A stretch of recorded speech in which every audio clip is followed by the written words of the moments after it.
So, after our first night, we discovered that we needed a headboard. And so I took some photos, and we have some mock-ups that I've done here. And we also needed shutters because it was way too cold that night. So I decided I would make a mock-up and see if we couldn't do hinge shutters. I had a coworker say to me that he loved watching me do my process, and he said he'd like to see more of the detail work. And what did I do? I went and forgot and did the headboard for the dome.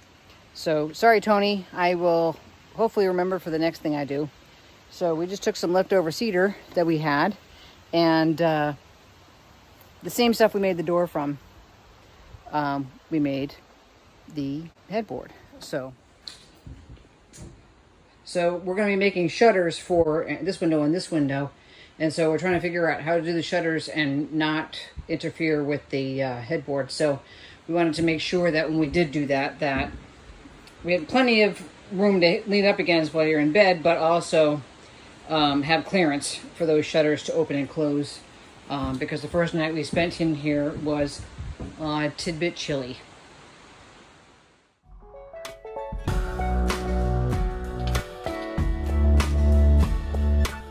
Okay, as promised, I will show you my process. I have to make shutters because number one, rain, and number two, cold. So I'm gonna put shutters in so that you can open it up and be able to see out the windows, and also to let the cool air in when it's a hot night. What I've done was I purchased a single sheet of this panel board, and I'm trying to make sure that the pattern goes all in the same direction. I was able to get four. I have 4 windows. I was able to get 4 panels out of one sheet, which is awesome because it's a $32 piece of material. Saved me a little bit of money.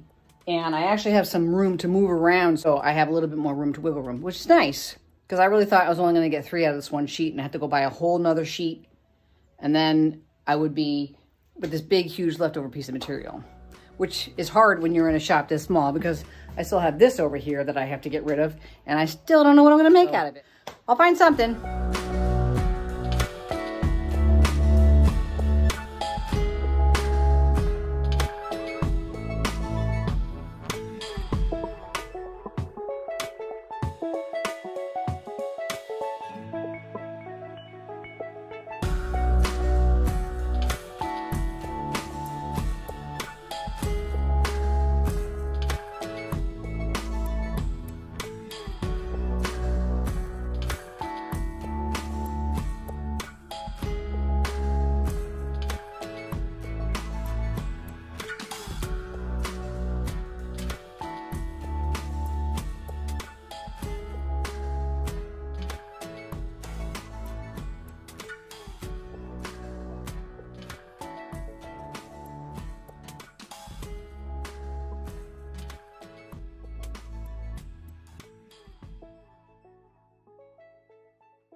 Okay, so everything is pretty much settled size-wise.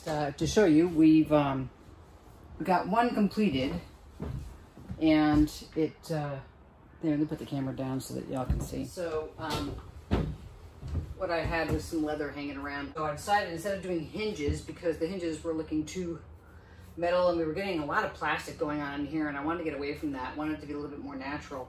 So instead, I found some old leather that I had gotten from an old blacksmith friend of mine who had some moth-eaten leather in his shop, and he was looking to get rid of it. So I said I'd take it off his hands, and I found the perfect use for it now. So I can only stain it to make it look nice. So what I've done is I put a button or a crisscross in the leather, so and a screw up here, and it will just hold it up while you want it open, and it's nice and tight. And then when you want it closed, because leather tends to be a little bit on the flimsy side, we want to hold it tight, closed tight. So I have some buttons on this side.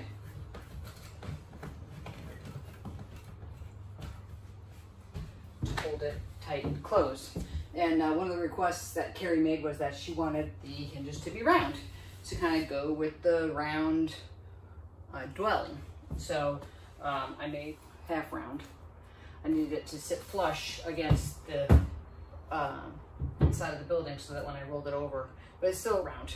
So I will do that on all of the others. So all the other ones have been prepped, and we have them sort of propped in place. They have their leather on the floor there. And this one was a kind of a tricky one because it was slightly off triangle, not square. We're gonna go with triangle. And this one, we're gonna have to work around the headboard because the corner over here might get in the way. This one, I don't know if it will get in the way. Actually, I have to cut this board down a little bit. I think I made it a little too high, so it might interfere altogether with the hinge movement, and these will flip out to that side, and that one will flip out to this side, so it'll make an extension of the headboard. And so that's the plan, at least. So we have, once the hinges will go in and the shutters are all set to go, we will then be working on enclosing the areas down below here. We have a plan for that, and stay tuned for that.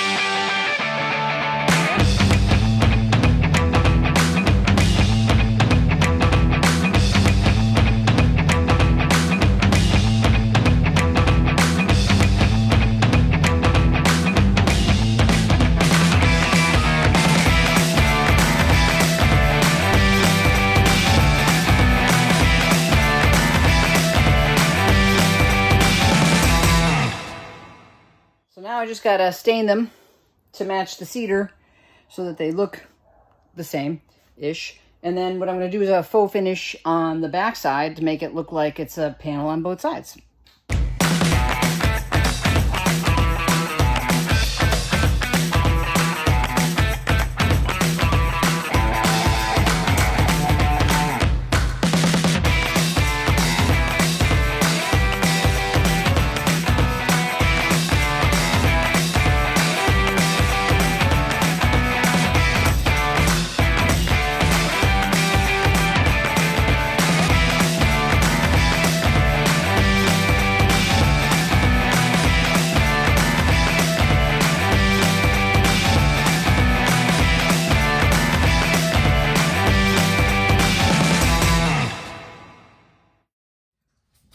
So we stained it, and it's, hopefully, it looks a lot nicer. But one of the things that I did do in the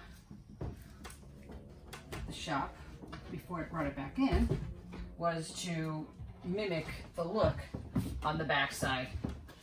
So it's called faux finish.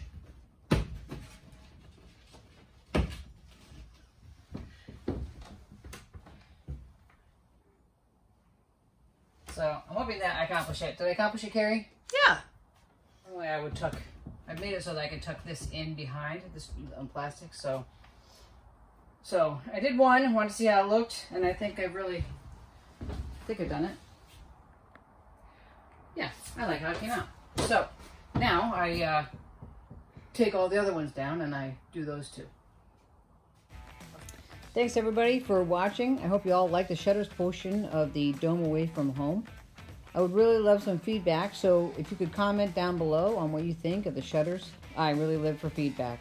Stay tuned for the next segment, which will be Carrie working on the interior design of the dome. You may have seen a little portion of it installed, a little sneak preview in some of the photos I posted at the end. So stay tuned for that, and don't forget to like, comment, and subscribe. Goodbye for now.